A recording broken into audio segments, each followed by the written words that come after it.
I want you to picture a scene with me right now. It's a story you have almost certainly heard in passing, or, at the very least, you've heard the proverb that it inspired. Oh yeah, it's one of those historical legends everyone just kind of knows. Right, exactly. So I want you to envision a medieval king. He is vain, he's deeply arrogant, and he is just completely drunk on his own absolute, unchecked power. The classic, definitive image of pure, unadulterated hubris. The ultimate hubris. So he marches his entire retinue of these murmuring, sycophantic courtiers down to the seashore, and he demands that his massive, heavy wooden throne be carried out by his servants. Just dragging this massive chair onto the beach. Yeah, right onto the sand. And they set it down directly at the edge of the rising tide.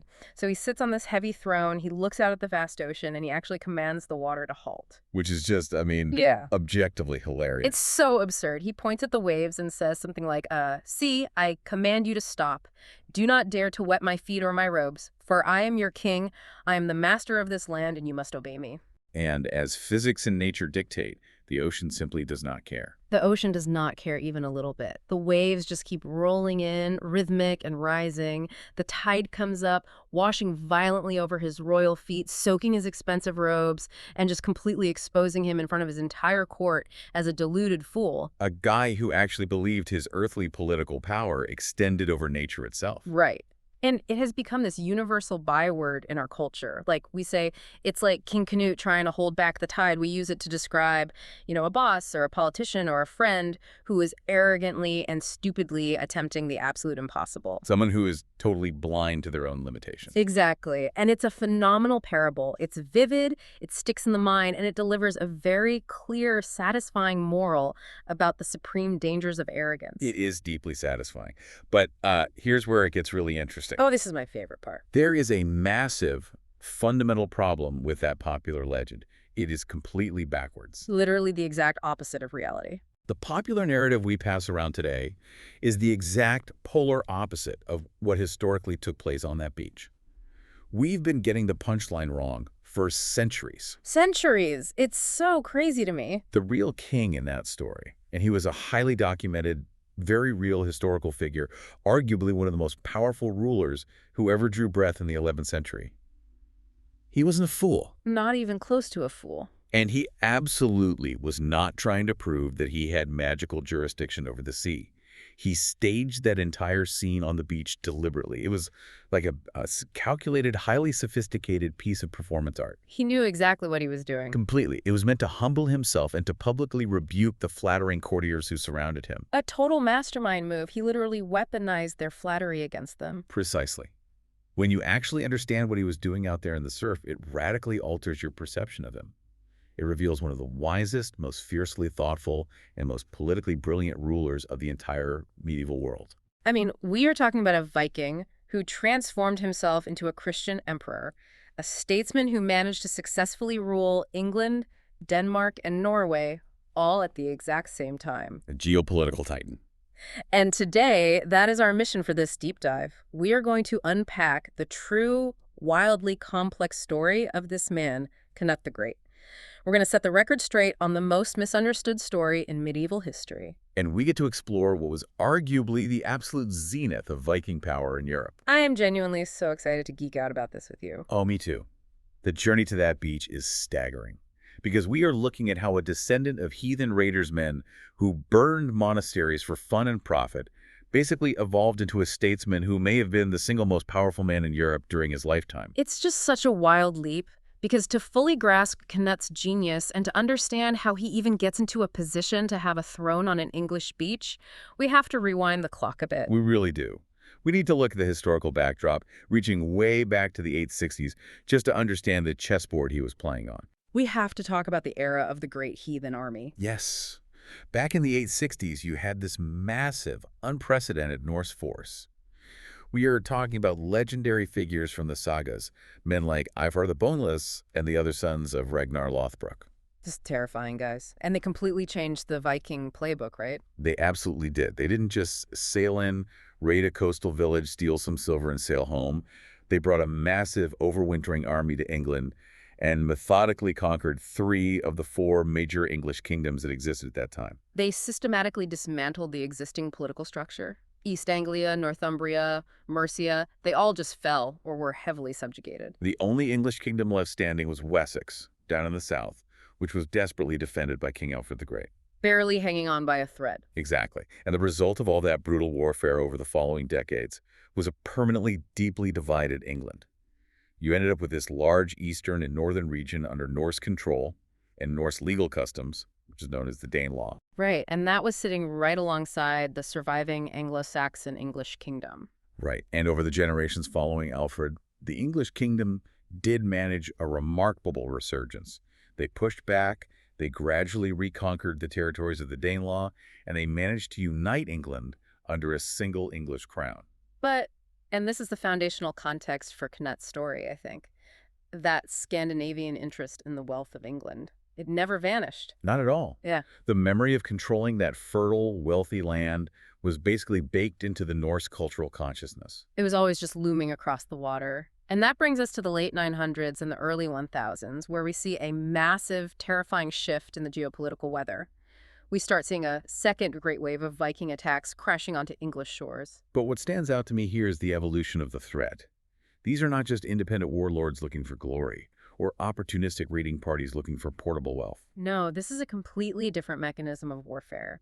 This new wave of assaults is being launched by a newly unified, structurally powerful Denmark. It's highly coordinated. We are essentially looking at state-sponsored warfare backed by royal administration and logistics. Okay, let's unpack this for a second. The analogy that always comes to my mind is a corporate hostile takeover. Like the Vikings in the 800s were like rogue hackers, right? Just raiding the corporate bank accounts and running away. I like that. Yeah, exactly. But these new Vikings in the year 1000, they aren't just raiding the bank accounts anymore. They are buying up a controlling stake and coming directly for the CEO's chair. That captures the escalation perfectly. The ambition has scaled entirely from mere plunder to absolute political conquest. And the English CEO at this time, the king, who has the utter misfortune of facing this sophisticated new threat, is a man named Ethelred. Ah, King Ethelred the Unready, which we should probably clarify is a bit of a historical mistranslation, isn't it? It is deeply unfair to him, historically speaking. In Old English, his name, Ethelred, roughly translates to noble counsel or well-advised. So it's an ironic nickname. Exactly. His critics gave him a rhyming nickname, Unread, which meant the ill-advised or the badly counseled. Over the centuries, that morphed into unready. It wasn't that he was, like, caught in his pajamas when the Vikings showed up. It was a biting pun about his terrible policy decision. And his primary catastrophically terrible policy decision was how he chose to deal with these escalating state-sponsored Viking assaults. Instead of organizing a cohesive military defense to fight them off, he mostly just tried to write them massive checks. He relied almost entirely on a policy of paying the Danegeld. Protection money, literally extortion on a national scale. Enormous, staggering payments of silver bullion. We are talking about tens of thousands of pounds of silver meticulously gathered from the English populace and handed over to the Viking commanders purely to make them sail away for a season. Let me stop you there, because I've heard this compared to feeding a stray cat, but I don't think that does justice to the sheer devastation of this policy. It really doesn't. The Danegeld isn't just feeding a stray cat, it's more like paying a modern ransomware gang. You know, you pay them millions to unlock your hospital's computer system, hoping they leave you alone. But all you've actually done is paint a giant neon target on your back that says, hey, we have massive cash reserves and terrible security. That is a much sharper parallel. By paying the ransomware, you are actively funding the syndicate's next, more sophisticated attack. Ethelred was trapped in a doom loop. A total doom loop. He didn't buy lasting peace. He merely financed the Vikings' subsequent larger invasions. And to gather that silver, he had to institute brutal taxation, the herregeld, which was literally bleeding the English economy white. Just draining the wealth of the peasantry, the churches, the nobles alike. Yeah, he impoverished his own kingdom and it still wasn't safe. And that doom loop inevitably comes to a violent head in the year 1013. The formidable Danish king, a warlord named Sweyn Forkbeard, who happens to be our guy Cnut's father, looks across the North Sea at England. With all that silver in mind. Right. He looks at all this silver he's been extracting, and he finally decides he doesn't just want the milk anymore, he wants the entire farm. He launches a full-scale, incredibly well-organized invasion aimed at violently taking the English throne itself. And Sweyn's campaign is ruthlessly effective. He utilizes the rivers, he strikes deep inland, he terrifies the local ealdormen into submission. The invasion is a total success. King Ethelred is physically forced to flee his own country into exile across the Channel. And Sweyn Forkbeard is accepted by the English nobles as the new king of England. The Vikings have essentially swallowed the entire kingdom whole. But then history throws one of its most massive, destabilizing curveballs. It is 1014. Sweyn Forkbeard has achieved this incredible, historic triumph. He has conquered England, he is standing at the absolute peak of his success, and then, just weeks later, he drops dead. Suddenly, unpredictably, and incredibly inconveniently for the Danish forces. Which leaves his son, who had been right there alongside him in the shield walls and the war councils during the conquest, to figure out what on earth to do with this massive, newly won and highly volatile prize. And that son is Cnut.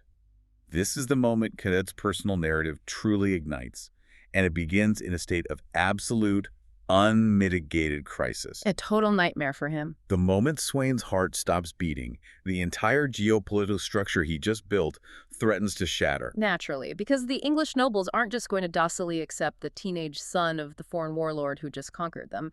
They see Sweyn's death as a miraculous reprieve. They immediately send word to King Ethelred in exile, begging him to return. Ethelred comes rushing back, rallies an English army, and he manages to drive young Cnut completely out of England. Put yourself in Cnut's boots for a moment.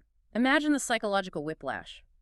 He's likely still a teenager at this point, or perhaps barely in his early 20s. Very young. He was just the celebrated heir to a newly conquered kingdom, standing next to his victorious father.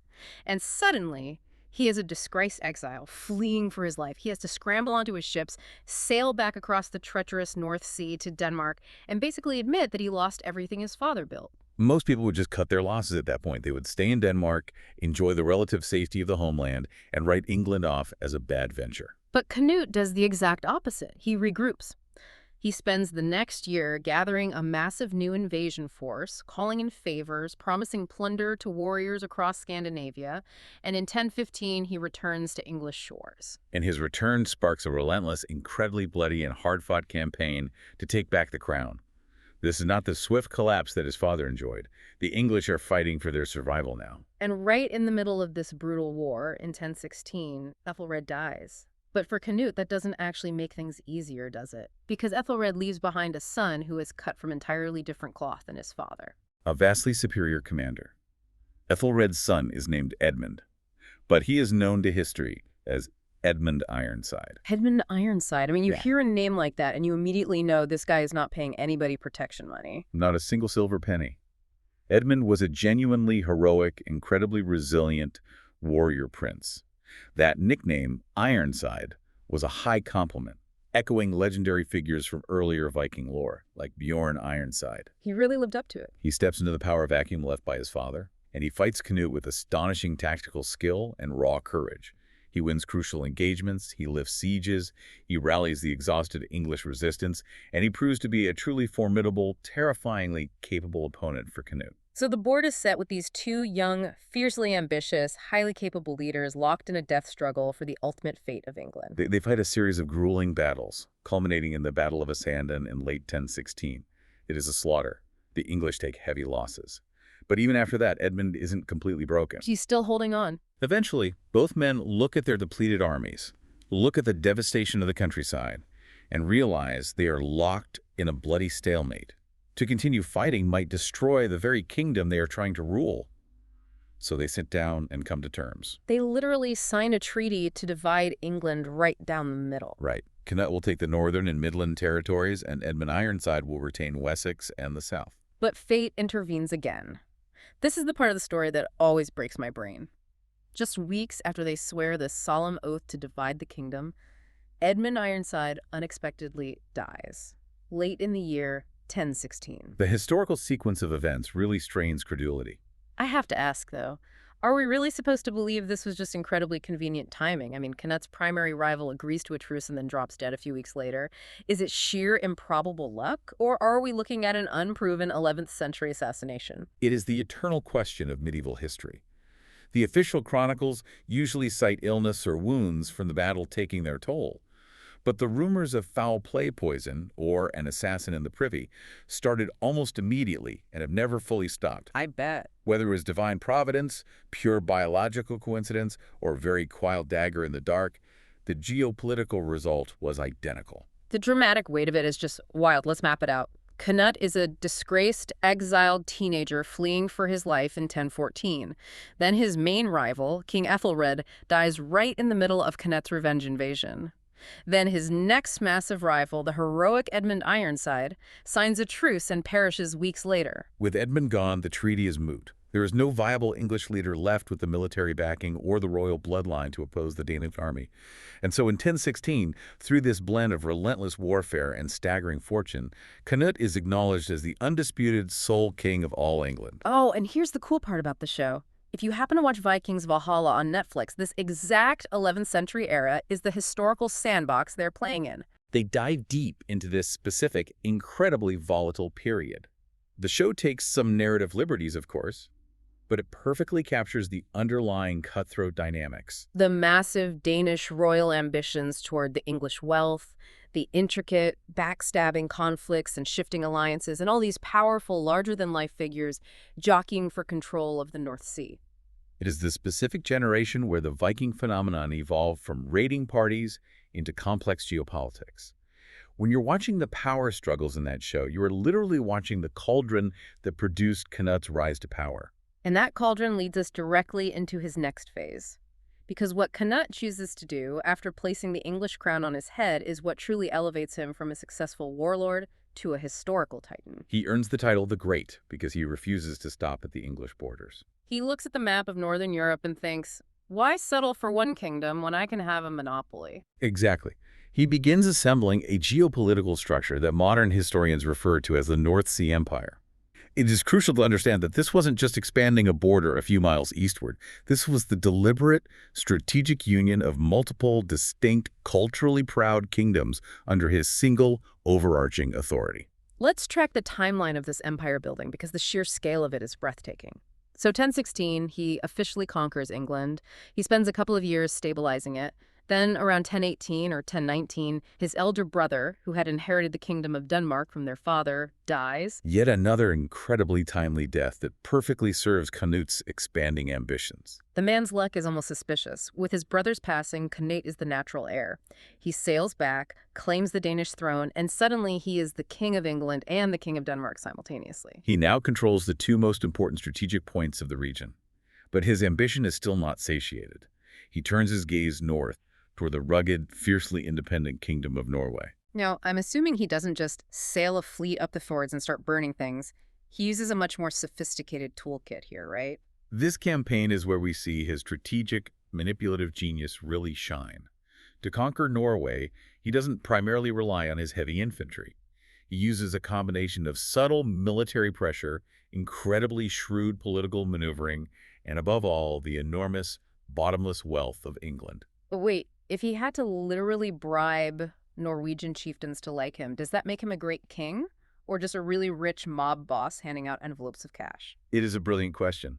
But in the 11th century, a king's primary duty was to be a ring giver, to distribute wealth to his followers to ensure their loyalty. Cnut just did it on an industrial scale. I see. The reigning king of Norway at the time was Olaf Haraldsson, who, as a fun historical side note, was the half-brother of the famous Harald Hardrada. King Olaf was struggling to centralize power and was alienating the independent-minded local jarls and chieftains. And Cnut sees that friction and exploits it. Masterfully. He essentially opens his deep English treasury and starts sending massive shipments of silver and gold to these disgruntled Norwegian nobles. He quietly tells them, "Why follow Olaf, who demands your submission when you could follow me? I live all the way in England, I'll barely bother you, and I pay exponentially better." It's incredible. He buys an entire kingdom out from under its sitting king. By 1028, Olaf is so politically isolated by Cnut's bribery that he is forced to flee to Russia, and Cnut glides in to take the Norwegian throne almost bloodlessly. So look at the board he controls by the late 1020s. He rules England, the wealthy crown jewel. He rules Denmark, his ancestral homeland and naval base. He rules Norway, giving him control of the northern trade routes. And he even holds significant sway over parts of Sweden and the Slavic coastlines. What strikes me is the paradigm shift in how people must have viewed the geography. For centuries, the North Sea was seen as this terrifying, dangerous barrier. It was the dark water out of which the Viking monsters emerged. But under Cnut's rule, that entire body of water transforms. It ceases to be a boundary and becomes a central highway. The North Sea is the connective tissue of his massive domain. At this huge shift. For a brief, dazzling historical moment, Denmark is the geographical center of a maritime superpower. The vast agricultural wealth of England is loaded onto ships, flowing safely across that sea to fund massive fleets, build fortresses in Denmark, and project influence from the Irish Sea all the way deep into the Baltic. To really drive home how much the world order had changed, we have to talk about what Cnut did in the year 1027. He leaves his massive northern empire and travels hundreds of miles south to Rome. A monumental, perilous journey across the Alps, undertaken to attend the papal coronation of the Holy Roman Emperor Conrad II. Okay, let's unpack the sheer optics of this. Think about the trajectory of the Norsemen. We've gone from Vikings being viewed by Christian Europe as these terrifying, unwashed agents of the apocalypse, burning down coastal monasteries, to a Viking descendant dressing in silk, sipping fine wine with the Pope, and standing shoulder to shoulder with the Holy Roman Emperor at the epicenter of Christendom. It is the ultimate, undeniable achievement of political legitimacy. When Cnut arrived in Rome, he wasn't treated as a barbarian outsider or a tolerated warlord. He was received as a major European sovereign. Wow. He was treated as an equal peer to the greatest, most established rulers of the civilized world. He exchanged lavish diplomatic gifts, arranged a prestigious marriage alliance for his daughter with the emperor's son, and negotiated directly with the Pope on behalf of his subjects. It is the ultimate historical glow-up, from an exiled heathen raider to a respected Christian statesman. But this naturally brings up a massive logistical problem. Winning an empire is one thing. Alexander the Great did that. But holding an empire together, especially holding down a conquered country as wealthy, complex, and resentful as England, how do you do that without facing constant, draining rebellions? That is the true measure of Cnut's greatness, and where he vastly outshines his predecessors. The instinct of a typical warlord is to rule by the edge of the sword. Cnut had the military might to govern England as a brutal, extractive foreign occupier. Just garrisoning troops everywhere and squeezing the defeated locals for every ounce of silver they produced. But he doesn't do that at all. Mm. He does something infinitely wiser and much more difficult. He actively works to transform himself in the eyes of his subjects. He stops being the Danish conqueror, and he becomes a traditional English king. The political strategy he uses to achieve this is an absolute masterclass, and step one is easily the most wild, the marriage. A marriage of pure, unadulterated geopolitical calculation. He decides to marry a woman named Emma of Normandy. Now wait, we need to pause and underline how completely insane this is. Emma of Normandy is the widow of King Ethelred, the exact same King Ethelred that Cnut and his father had spent years fighting and overthrowing. I know, it sounds like a plot twist rejected by a soap opera for being too implausible. But the political calculus behind it is completely flawless. How does the English nobility even stomach this? The man who slaughtered their sons is now marrying their former queen. And why would Emma agree to this? You have to view it through the lens of cold medieval pragmatism. For Cnut, by marrying Emma, he instantly grafts himself onto the Old English royal house. He isn't just the foreigner who usurped the throne. He is now legally sharing the bed of the established queen. It provides a veneer of continuity and immediate legitimacy in the eyes of the Anglo-Saxon elite. And for Emma? For Emma, it is about survival and retaining her supreme status. By marrying the new conqueror, she remains the Queen of England. She secures her own wealth and influence, and she positions any future children she has with Cnut to inherit the empire. Furthermore, Emma is a Norman princess. She is the sister of the powerful Duke of Normandy. Oh, that's huge. By taking her as his wife, Cnut simultaneously neutralizes a potential threat from across the Channel and secures a vital military alliance with the Normans. It's brilliant. It builds a bridge to the old regime and a wall against foreign enemies at the exact same time. But he doesn't just stop with a strategic wedding. He initiates a massive, systemic cultural shift to endear himself to the English. He recognizes that the English are deeply devout, and he leans into it. He embraces Christianity wholeheartedly, and he doesn't just do it quietly in his private chapel. He makes a massive, very public, very expensive show of his piety. PR at its finest. He richly endows the English monasteries, often the very same monasteries his Viking ancestors had pillaged. He builds stone churches, he goes on pilgrimages to holy shrines, and he works hand in glove with the powerful English archbishops. It's incredible. The son of Sweyn Forkbeard becomes one of the most conspicuously devout, generous Christian kings of the 11th century. And alongside that religious integration, he does something even more surprising with the legal system. Yeah, this is a key. Instead of imposing harsh Danic laws on his new subjects, which is exactly what you'd expect a triumphant conqueror to do, he formally upholds traditional English law. He essentially issues declarations saying, we're going to keep doing things the English way. He publicly confirms the traditional laws established by previous Anglo-Saxon kings, particularly King Edgar the Peaceful. He deliberately governs in the style of his English predecessors. And he promotes capable local Englishmen into high positions of power right alongside his trusted Danish commanders. Exactly. I was trying to think of an analogy for this. It's like a notorious pirate captain who successfully captures a massive, wealthy merchant fleet. But instead of stealing the cargo and sinking the ships, he decides to buy out the entire shipping lane. Right, he goes legit. Suddenly, he puts on a tailored merchant's coat, strictly enforces maritime law, and starts hunting down other pirates. Once you own the flock, your entire perspective changes. You stop looking at the sheep as a meal, and you become the shepherd protecting them from other wolves. That is a phenomenal way to frame it. And the historical irony is profound. The Viking conquest of England, the violence that had terrorized the island for over a century, was finally brought to an end by a Viking conquest. Once Cnut's grip was secure, the devastating raids just stopped. Because the Vikings now own the entire island. You don't set fire to your own warehouse. Exactly. Cnut understood a fundamental truth of statecraft. A conquest is only truly secure when the conquered people eventually come to view you as their rightful, legitimate ruler, rather than their oppressor. By becoming the fierce guarantor of English peace, the patron of their church, and the protector of their ancient laws, he reconciled a traumatized nation to his rule. And the fascinating thing is, we aren't just guessing at his mindset. We actually have the receipts.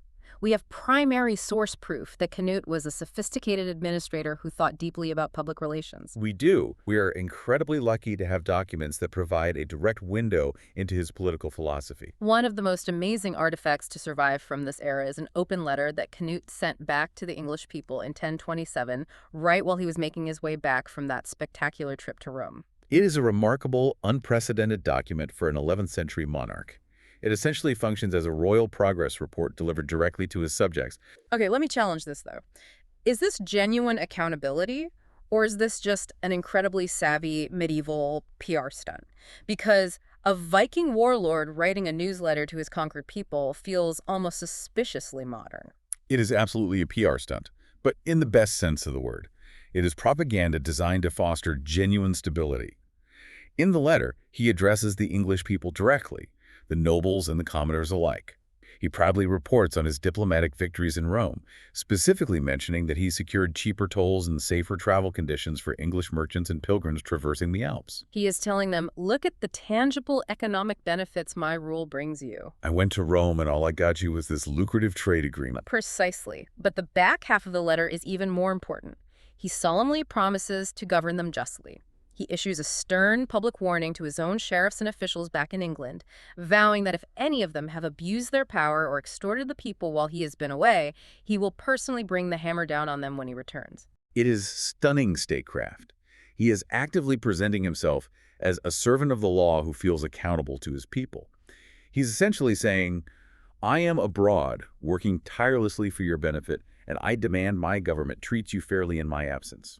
It proves definitively that his primary weapon was no longer the battle axe. It was sophisticated administration. He grasped that lasting generational power stems from perceived justice and systemic stability. And to manage this vast structure, he formalized a system of regional governors. He reorganized the messy local governance of England into massive territorial earldoms. He appointed powerful men as earls, a title derived directly from the Norse word jarl. And crucially, he didn't just give these massive fiefdoms to his Danish buddies, he elevated talented Englishmen as well. And one of those specific Englishmen he elevates is a young noble named Godwine. This is a vital thread that weaves into the rest of English history. Cnut promotes Godwine, makes him the Earl of Wessex, and Godwine leverages that position to found a dynasty that becomes breathtakingly powerful. So powerful, in fact, that Godwine's son, Harold Godwinson, will eventually rise to become the very last Anglo-Saxon king of England. The exact same Harold Godwinson, who famously takes an arrow to the eye and falls at the Battle of Hastings in 1066. The very same man. So Cnut's specific administrative choices in the 1020s, the local men he chose to elevate to help him run his empire, sent massive historical ripples all the way forward to the bloody end of the Anglo-Saxon era. The interconnectedness of this history is just mind-blowing. It really is. But having laid all this intricate groundwork, having explored how militarily powerful, how coldly calculating, how politically brilliant and administratively sophisticated Cnut truly was, I want to bring our conversation all the way back to the image from our cold open. The famous story of the tide. Yes. Now that we have the full context of the man, the traditional myth we started with, the story of a foolish, arrogant king genuinely trying to command the ocean just seems entirely laughable. It is completely incompatible with the intellect of the man we've been discussing. When you consult the actual medieval accounts of this event, specifically the chronicle written by Henry of Huntingdon in the 12th century, it paints a radically different, deeply profound picture. So let's lay out the real scene. Cnut is standing at the absolute zenith of his power. He is the unchallenged master of 3 kingdoms. He is a recognized peer of the Holy Roman Emperor. He commands fleets that darken the horizon. And as inevitably happens when a single human being wields that much concentrated power, you become enveloped by a toxic bubble of sycophants. You are surrounded by men whose entire livelihood depends on telling you exactly what they think you want to hear. Yes, exactly. His courtiers are relentlessly, breathlessly flattering him. They're telling him he is so mighty, so magnificent, so transcendent, that there is literally nothing on earth he cannot command. They claim his authority is so absolute that even the natural elements, the sea itself, must bow to his will. It is just absurd, dangerous levels of flattery. And Cnut, who we now know is deeply pragmatic and highly educated in Christian theology, is utterly disgusted by it. He recognizes the lethal danger of that kind of echo chamber. Allowing your followers to attribute divine, limitless power to a mortal king is a recipe for catastrophic overreach. So he decides to pop the bubble. He decides to teach his court a theological and political lesson they will never forget by staging a piece of elaborate theatrical performance art. He orders his servants to carry his heavy throne down to the muddy beach just as the tide is beginning to come in. He sits down right at the frothing water's edge. He points his finger and he formally commands the sea to stop, Knowing full well, with absolute certainty, that it will not. He sits there rigid and regal and deliberately lets the freezing water soak him. He allows the tide to roll over his royal boots, to saturate his expensive robes, ruining the finery, while his courtiers stand behind him in stunned silence. And then, once the physical reality of the water has thoroughly disproven their flattery, comes the punchline. He leaps up from the sodden throne, turns to face these fawning, terrified courtiers, and delivers the moral of the performance. According to the chronicler, he tells them something along the lines of, "Let all the world know that the power of kings is empty and worthless, and that there is no king worthy of the name save God, whom heaven, earth, and sea obey by eternal laws." It is a stunning, profound, public rebuke. He's essentially screaming at them, "Look at me, I am the most powerful man you will ever meet, and I cannot make the ocean pause for a single fraction of a second. Stop flattering me as though I am a god. I am just a man in wet clothes." And to permanently drive the point home, the story concludes with him taking his golden crown off his head right then and there. He walks to a church, places the crown on a crucifix, and vows never to wear it on his head again. It serves as a permanent physical acknowledgement of his immortality and the strict limits of his earthly authority. This is exactly why the modern dramatizations, like Vikings' Valhalla, correctly depict him as an icy, shrewd intellectual, rather than just a screaming berserker with an axe. Absolutely. The Tide story, when you read it in its original context, is the ultimate proof that Cnut's greatest, most lethal weapon was his mind.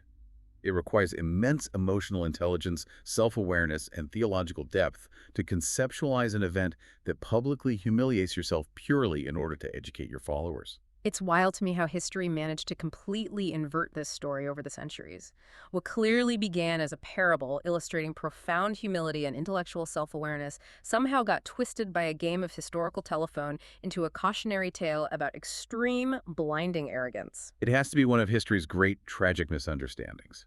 A remarkably wise man's deliberate lesson was retold so many times, stripped of its context, that it devolved into a fool's myth. Well, the good news is that everyone listening to this deep dive can now be the smartest person at their next dinner party.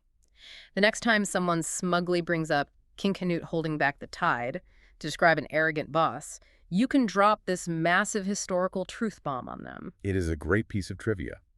But as brilliant as Cnut was, and as incredibly vast and peaceful as his North Sea empire became, we are obligated by history to look at what happened next, because the sprawling masterpiece he built was fundamentally incredibly fragile. And this brings us to the tragic turning point of the narrative.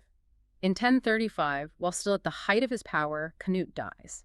And he dies relatively young, probably only around 40 years old. His premature death instantly exposes the fatal structural flaw at the very heart of his massive geopolitical achievement. Right, because this wasn't an empire in the way we think of the Roman Empire, which had deep institutional roots, centuries of bureaucracy, and standing legions that functioned regardless of who was sitting in the capital. No, this was a completely different animal. This was what historians categorize as a personal union. A personal union, I see that term thrown around a lot in European history. What does that actually mean in practice for the people living in it?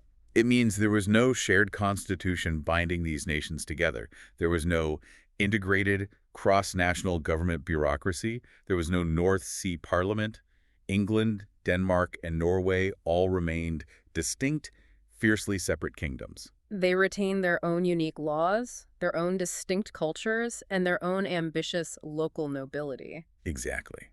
The only thing, the absolute only thing holding them together in a unified bloc was the personal gravity, the sheer force of will, the political terror, and the complex personal relationships of Cnut himself. He was the entire foundation. He was the foundation, the walls, and the roof, and historical structures built entirely on the exceptional, unrepeatable abilities of a single charismatic founder rarely survive the passing of that individual. Especially when it comes to the unpredictable nature of medieval succession. Exactly. Cnut had sons by two different prominent women, including by Queen Emma of Normandy. And these sons, well, to be polite, they were significantly less capable than their father. Which is putting it very mildly. When he dies, the empire basically shatters instantly, doesn't it? It dissolves almost overnight. Without Cnut's terrifying reputation holding the jarls and earls in line, the territories immediately become contested. His heirs squabble violently over the scraps. They prove to be unpopular and short-lived, and within just 7 short years of Cnut's death in 1035, the entire North Sea Empire is completely gone. Wow, 7 years. England, Denmark, and Norway all violently revert to their separate ways. The great unified experiment just evaporates into the mists of history. But the political echoes of what Cnut did, the specific marriages he made and the enemies he exiled while building that temporary empire, those don't evaporate. In fact, they inadvertently set the stage for arguably the most famous single date in the entirety of English history. The year 1066. We absolutely have to draw this line for the listeners because the butterfly effect is brilliant. Let's trace it back. We mentioned earlier during his brilliant political maneuvering that Cnut married Emma of Normandy. The widow of his former rival, King Ethelred. Right. Now, before Cnut ever showed up on the scene, Emma and Ethelred had a son together, a young boy named Edward. A boy who would eventually be known to history as King Edward the Confessor. So when Cnut violently conquers England and subsequently marries Emma to secure his throne, that young boy Edward is a massive political liability. He is the old king's heir. So Edward is forced to flee into exile. And where does a boy go when his mother is a Norman princess? He crosses the Channel and spends his exile in his mother's homeland, in the Duchy of Normandy. He spends decades there, hiding from Cnut's assassins.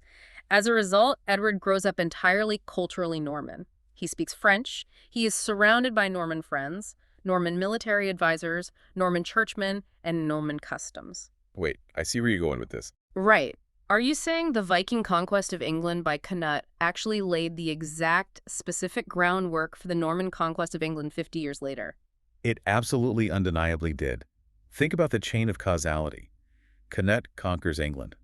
To secure his rule, he marries Emma. Because of this marriage to the conqueror, Emma's son Edward must flee to Normandy to survive. Fast forward decades later, after Cnut's sons have died off and his lineage fails, the English recall Edward from exile. And Edward returns to England and becomes king, bringing all those deep Norman ties, Norman lords, and Norman sympathies with him to the English court. And then, to cap it all off, King Edward the Confessor dies childless in January of 1066. leaving a massive succession crisis. And who looks across the channel and decides to use those exact Norman ties, forged during Edward's long exile, to claim he is the rightful heir to the English throne? The Duke of Normandy himself, William the Conqueror. The threads of history are just wildly, terrifyingly interconnected. If Cnut doesn't decide to conquer England, if he doesn't specifically choose to marry Emma for political legitimacy, then Edward never grows up in Normandy. William the Conqueror never has a tenuous family connection to the English throne. The Battle of Hastings never occurs. And the entire cultural and linguistic future of the English-speaking world is radically different. It is the butterfly effect operating on the grandest possible geopolitical scale.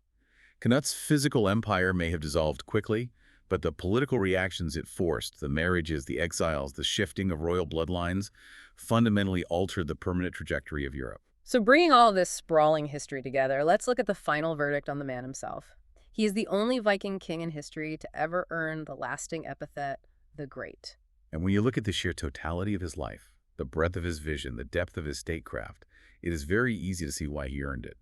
He represents the ultimate, complete maturation of the entire Viking age. We've covered a lot of ground in this era over different deep dives. We've talked about the early, terrifying raiders, the pure destroyers. Figures like Ivar the Boneless, who possessed brilliant tactical minds but were notoriously cruel and solely focused on extraction and domination. Or later figures like Harald Hardrada, who was a magnificent warrior but deeply restless, perpetually seeking war and ultimately reckless. But Cnut stands entirely apart. He is the destroyer who deliberately chose to become a builder, the heathen raider who willed himself into becoming a Christian statesman. He was remarkably restrained when he needed to be. He was administratively wise, and, as the magnificent story of the Tide shows us, he was profoundly self-aware of his own limitations. He managed to channel the immense, violent energy of the Viking phenomenon, that terrifying, explosive force that had traumatized the coastlines of Europe for over 2 centuries, into the actual building and governing of a stable, prosperous, integrated Christian state. Now, I know there is a lingering, very common criticism of him. A skeptic might look at the fact that his vaunted North Sea empire violently fell apart almost the very minute his body was in the ground and think, well, does that mean he was ultimately a failure? Was his entire life's work for nothing if it couldn't even outlast him by a decade? It's a very fair, cynical question to ask. An empire that lasts 5 minutes after you die doesn't immediately strike one as the most solid historical legacy. Let me push back on that, though. I look at it differently. Actually, doesn't the immediate collapse just definitively prove his personal singular genius? How do you mean? What's your logic there? Think about the physics of what he built. He was the single, solitary, load-bearing pillar of a structurally impossible building, holding England, Denmark, and Norway together across the treacherous North Sea in the 11th century with medieval communication speeds. It simply shouldn't have worked. It's an administrative nightmare. But it did work for nearly 2 decades, purely because of his personal intellect, his wealth, and his terror. When you take him out, the building violently collapses. That doesn't mean the building was poorly designed. It means that single pillar was impossibly, unrepeatably strong. That is strange, totally unique kind of greatness, to be the only thing capable of making the impossible function. That is a genuinely fascinating way to frame it. It highlights just how exceptionally potent his individual capability was. He wasn't passively riding the wave of a strong pre-existing bureaucracy. Through sheer force of personality, he was the state. Exactly. And honestly, looking at it that way leaves us with a really provocative thought to mull over as we close out. When we look around in our modern world today, when we look at the massive modern organizations that dominate our life, whether they are giant trillion-dollar tech empires or sprawling, passionate political movements, or global companies that project an aura of total invincibility. How many of them are actually stable, deeply rooted, resilient institutions? Yes. And how many of them are, in reality, just modern North Sea empires? Are they entirely dependent on the sheer force of will, the unique charisma, or the irreplaceable genius of one single load-bearing founder? It's a great question. Are they destined to fracture, cannibalize themselves, and dissolve the exact moment that one leader steps down, gets ousted, or passes away? It really makes you wonder how much of what we consider permanent and unshakable in our modern world is actually just fragile dust, temporarily held together by one person's immense gravity. It is a profound, unsettling question. about the true nature of power, institution building, and human frailty, whether you're looking at the 11th century or the 21st. It really is. Well, that brings us to the end of our journey with Cnut the Great. We have survived the shores of the North Sea Empire, but we are far from done with this incredible era of history. I mean, not even close. The board is too vast. Next deep dive. We are looking at the other side of the chessboard. We are going to meet the man who stood against the Viking tide when absolutely all hope seemed lost. We will meet the visionary scholar king who retreated into the swamps, refused to surrender, and painstakingly birthed the nation from the mud. Next deep dive. Alfred the Great.